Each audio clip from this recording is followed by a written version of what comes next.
Hai guys, selamat datang di channel Mr. Roy dan selamat menyaksikan sayuran dan buah-buahan. Materi pembahasan: A. Sayuran, B. Buah-buahan,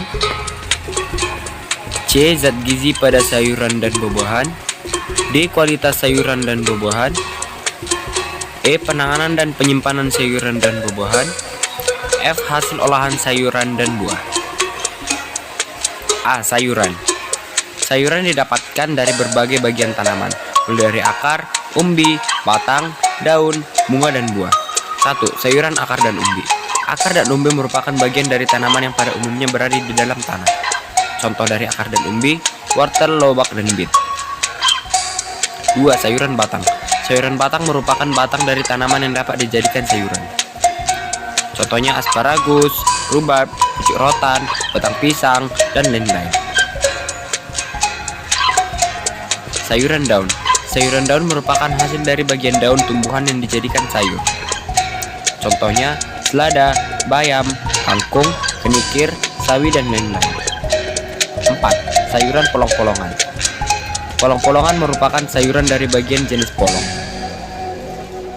Contoh polong-polongan: kapri, kacang polong, buncis, kacang panjang. Bunga. Contoh sayuran bagian bunga seperti turi, bunga pisang, kecombrang, bunga kol, brokoli, dan bunga labu. 6. Buah. A. Tomat. Tomat merupakan tanaman dari keluarga Solanaceae, memiliki variasi warna dan ukuran dengan rasanya yang asam manis dan aroma yang khas. B. Mentimun. Mentimun berbentuk bulat panjang dengan memiliki ukuran bervariasi warna mulai dari hijau hingga hijau tua. C. Labu. Labu merupakan buah yang dihasilkan oleh sejumlah anggota suku labu-labuan atau cucur bicai. Jenis buah didapatkan di Indonesia itu labu kuning, kecombrang, dan lain-lain. D. Terong.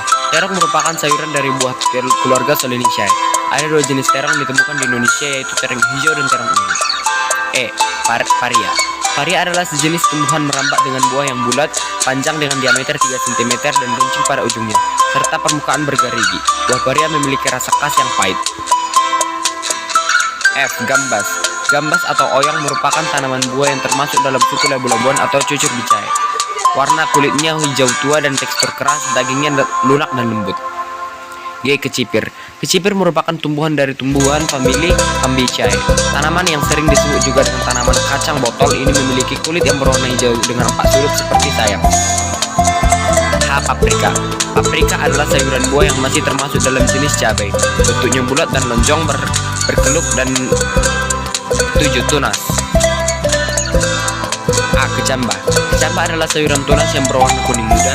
Kecambah biasanya didapatkan dari kacang hijau atau kacang kedelai. B. Rebung. Rebung merupakan bahan makanan yang dari tunas bambu. Rebung berwarna kuning atau putih. 8. Jamur. A. Jamur tiram. Jamur tiram berbentuk seperti kipas, berwarna putih dan batang yang pendek. B. Jamur merang. Jamur merang yang digunakan sebagai bahan pangan adalah jamur yang masih muda dan pucuknya belum terbuka. C. Jamur kuping. Berbentuk seperti telinga, jamur kuping adalah salah satu jamur menjadi bahan masakan. Jamur ini dijual dalam keadaan segar maupun kering. D. Jamur es. Jamur es dikenal juga dengan nama jamur salju, jamur kuping putih, dan jamur ubur-ubur putih. E. Jamur kancing. Jamur kancing atau Agricea biopurs adalah champignon atau jamur pangan yang memiliki bentuk bulat seperti kancing. B. Buah-buahan. Berdasarkan Kamus Besar Bahasa Indonesia, buah adalah bagian besar tumbuhan yang biasanya berasal dari buah atau putih. Jenis buah sangatlah beraneka ragam. Penggolongan buah sangat beraneka macam. Berdasarkan musimnya, buah digolongkan menjadi 2 jenis, yaitu buah sepanjang musim dan buah dengan musim tertentu. 1. Buah tropis. Buah-buahan iklim tropis yaitu buah-buahan yang tumbuh di daerah garis ekuator dengan suhu udara sekitar 25 derajat Celcius. 2. Buah subtropis. Buah subtropis adalah buah-buahan yang umumnya di daerah mempunyai suhu antara 22 derajat. C. Kandungan gizi pada sayuran dan buah-buahan. Yang pertama, karbohidrat. Pada sayuran dan buah, karbohidrat terdapat secara alami dalam bentuk karbohidrat sederhana maupun karbohidrat kompleks. 2. Protein. Sayuran dan buah tidak mengandung asam amino yang lengkap. Walaupun demikian, berbagai sayuran mengandung protein yang dapat manfaatkan. 3. Lemak. Kebanyakan sayuran dan buah tidak mengandung banyak lemak. Apel, jeruk, melon, dan lain-lain mengandung kadar lemak yang rendah. Alpukat adalah buah yang kaya akan lemak. 4. Vitamin dan mineral. Sayuran merupakan sumber vitamin dan mineral. Beberapa sayuran dikenal dengan kandungan mineral yang tinggi seperti bayam yang mengandung zat besi. Selain itu, kandungan segar yang lainnya yaitu air. D. Kualitas sayuran dan buah-buahan.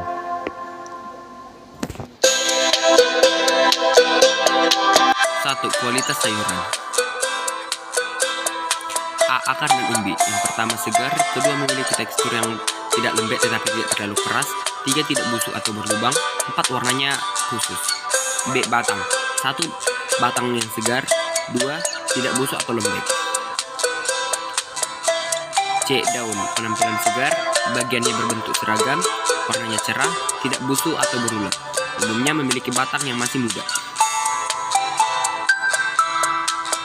D. Polong-polongan, yaitu berwarna hijau segar, tidak terlalu tua, tidak layu, berisi dan tidak berulat.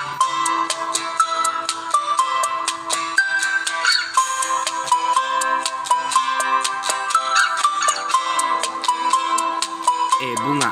Bunga tersusun kompak, warnanya segar dan cerah, tidak ada bagian yang rusak, tidak berulat, ukuran bunga seragam atau sama besar.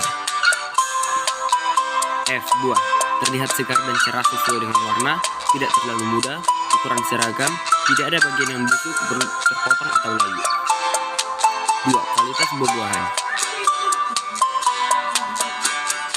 Buah-buahan yang berkualitas baik memiliki ciri-ciri teksturnya sesuai dengan jenis buah, misalnya pisang yang memiliki tekstur lunak tetapi tidak lembek. B. Warna tidak berubah, tidak busuk, layu atau aromanya berubah. D. Tidak berlubang. E. Penanganan dan penyimpanan sayuran dan buah-buahan. 1. Sayuran. A. Penanganan dan penyimpanan sayuran umbi atau akar. 1. Sayuran umbi atau akar disimpan dalam plastik atau wadah lain yang tertutup dan disimpan dalam kulkas. 2. Sebelum digunakan dalam masakan, sayuran umbi perlu dihilangkan bagian pangkalnya sebelum dikupas. Ketiga, lobak dapat diblender terlebih dahulu untuk mengurangi rasa pahitnya. B. Penanganan dan penyimpanan sayuran batang. Sayuran batang seperti asparagus perlu dipotong bagian bawahnya. Kemudian, bekas potongan tersebut ditutup dengan kertas lembab. Masukkan ke dalam kemasan plastik. C. Penanganan dan penyimpanan sayuran daun. Selada, bayam dan sayuran daun lainnya disimpan dalam tempat sejuk, kering, dan dimasukkan ke dalam sirkulasi udara agar tetap segar. D. Penanganan dan penyimpanan sayuran bunga. Untuk menjaga kesegaran sayuran bunga, sebaiknya disimpan pada tempat yang sejuk, kering di dalam kemasan sirkulasi udara yang baik. E. Penanganan dan penyimpanan sayuran polong-polongan. Polong-polongan disimpan dalam wadah tertutup dan dimasukkan ke dalam kulkas agar tetap segar. F. Penanganan dan penyimpanan sayuran buah. Sayuran yang berasal dari buah disimpan pada tempat tertutup, sejuk dan kering. Pisahkan antara buah yang busuk dan buah yang masih segar. G. Penanganan dan penyimpanan sayuran tunas. Sayuran tunas disimpan dalam tempat yang sejuk dan kering. Untuk mengurangi kelembapan, beri alas seperti tisu. A. Penanganan dan penyimpanan sayuran jamur. Jamur segar tidak dapat disimpan dalam jangka waktu yang lama karena teksturnya akan berubah menjadi lembek dan warnanya juga berubah. 2. Penanganan dan penyimpanan buah-buahan. Beberapa jenis buah akan berubah warnanya menjadi coklat setelah dikupas, misalnya apel, pir, dan pisang. Hal ini dinamakan blowing. Untuk mencegah perubahan warna, sebaiknya buah dikupas dan dipotong sesaat sebelum dikonsumsi. F. Hasil olahan sayuran dan buah. 1. Sayuran dan buah kering. Sayuran dan buah kering merupakan sayuran yang diawetkan dengan metode pengeringan. Dengan pengeringan, masih simpan sayuran jauh lebih lama. 2. Acar sayur. Acar sayuran adalah cara untuk mengawetkan sayuran menggunakan fermentasi anaerob untuk menghasilkan asam laktat, atau penyimpanan sayuran dalam cairan asam, biasanya menggunakan cuka. 3. Manisan buah. Manisan buah adalah salah satu cara mengawetkan buah dengan gula. Ada 2 macam manisan buah, yaitu manisan buah basah dan manisan buah kering. Keempat, selai, jelly dan marmalade. Selai, jelly, dan marmalade dapat dibuat dengan berbagai macam buah. Selai adalah bahan makanan kental yang terbuat dari seluruh bagian yang dihaluskan dan ditambahkan gula. Jelly merupakan sari buah yang dikentalkan sehingga warnanya jernih. Sedangkan marmalade dibuat dari sari jeruk dan ditambahkan potongan kulit jeruk di dalamnya. Sekian dan terima kasih. Semoga yang menonton dapat terbantu dan memahami penjelasan saya. Dadah!